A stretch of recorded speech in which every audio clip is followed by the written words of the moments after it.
Good evening and thanks for joining us tonight for 23 ABC News at 6. I'm Jessica Harrington. Tonight's top stories. An 8-year-old reportedly dying from the flu. The family now telling their story, plus more on how you can protect your kids from getting sick. And could more help be coming to schools in Wasco? We'll tell you about the measures on this year's ballot that could improve their current condition. Allison? And Kern County is on a temperature roller coaster as we head into the weekend with the chance for record-breaking heat tomorrow. I have more details on your full forecast when 23 ABC News at 6 starts right now.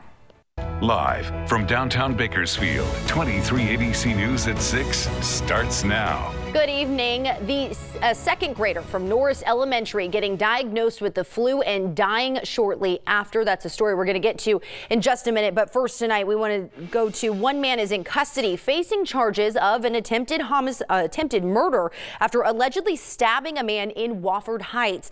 According to the Kern County Sheriff's Office officials, 38-year-old young Van Ross was arrested today at about 2:30 p.m. Van Ross is accused of stabbing another man near Mountain Shadow Road, northwest of Highway 155 in Wofford Heights. The victim is unknown to the suspect, Van Ross, and the motive as to why Van Ross allegedly attacked the victim is still not clear.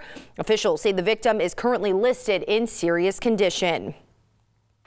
A historic day on Wall Street. The Dow posted its worst one-day drop ever, losing nearly 1,200 points due to concerns from the coronavirus. All three indexes were down more than 4% when the closing bell rang Thursday. For the Dow, the decline was particularly bad. It has lost 10% from its recent peak, putting the index into correction. The S&P 500 is also in correction. All three are on track for their worst week since 2008. Stock markets across the globe are in trouble as investors continue to sell off as the coronavirus spreads. And it was another warm day across Kern County. Temperatures were well above average, but not quite as warm as that record-breaking heat that we felt yesterday. A high of 78 degrees here in Bakersfield, 12 degrees above that seasonal of 66. And if you can believe it, we are going to be well below that as we head into the weekend. And I'll have more details on our next storm system coming up in just a few minutes. But high pressure continues to dominate just off the coast of California. We did see an increase in those clouds today, and you can expect that again tomorrow. We will be seeing above normal temperatures across California, and unfortunately that means air quality is going to remain moderate. An AQI of 57, and there's still no burning unless with a registered device. But those winds are going to be increasing as we head into your Saturday as well as on Sunday. As soon as that storm makes its way down, it is going to be bringing cold Alaskan air and an increase in winds, especially in the western portion of the valley as well as in our mountain cities and through the mountain passes, something that we will be keeping a very close eye out for. But tomorrow, the potential to break yet another heat record, and then that storm is bringing the potential for thunderstorms. I have more details on your full forecast and what that means for temperatures this weekend coming up next. On Tuesday, California voters are going to be deciding on more than just presidential candidates. There's also a few different measures that affect specific Kern County communities. Today, we're taking a look at measures A and C, which have to do with public schools in Wasco. 23 ABC's Austin Westfall spoke with school officials about what the measures are all about and has more details. We've been using our own money. Our own citizens care more about our schools, obviously, than the state does. Kelly Richards is the superintendent of the Wasco Union Elementary School District, a district that's asking for $16 million in school facility bonds for the upcoming election on Tuesday. The money would go toward upgrading modular classrooms into actual buildings. It would build PE fields near Highway 46 and Poplar Avenue. And perhaps most importantly, Richards says, it would improve safety for students at Carl F. Clemens Elementary School, who typically exit school near Broadway Street. Broadway is not a broad way. It might have been in 1928 when the school was built, but right now it's a very, very narrow street with parking on both sides.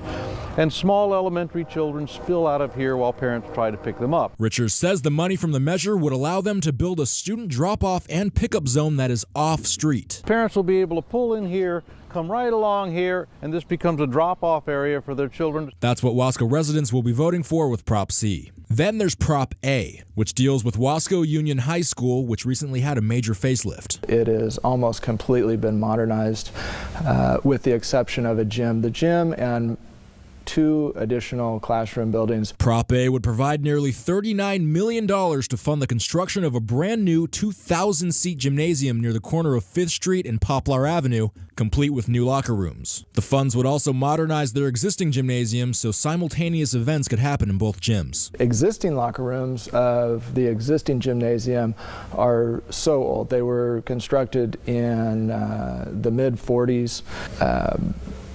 Been very difficult to maintain for the plumbing and infrastructure that's there. And those old locker rooms would be turned into new exercise rooms. Both Measure A and Measure C are going to be on the March 3rd ballot. Austin Westfall, 23 ABC, connecting you. The Kern Taxpayers Association vets and takes position on each bond measure. The association supports both Measure A and C, saying they would both use taxpayer dollars responsibly. Each measure would cost property owners about $30 per $100,000 of assessed value. The association does not support State Proposition 13, which is $15 billion in bonds for public schools in California. And 23 ABC wants to help you make an informed decision on Super Tuesday, which is less than a week away on March 3rd and the day California voters go to the polls. We have information on local measures, national and local candidates, along with propositions on our website, turnto23.com.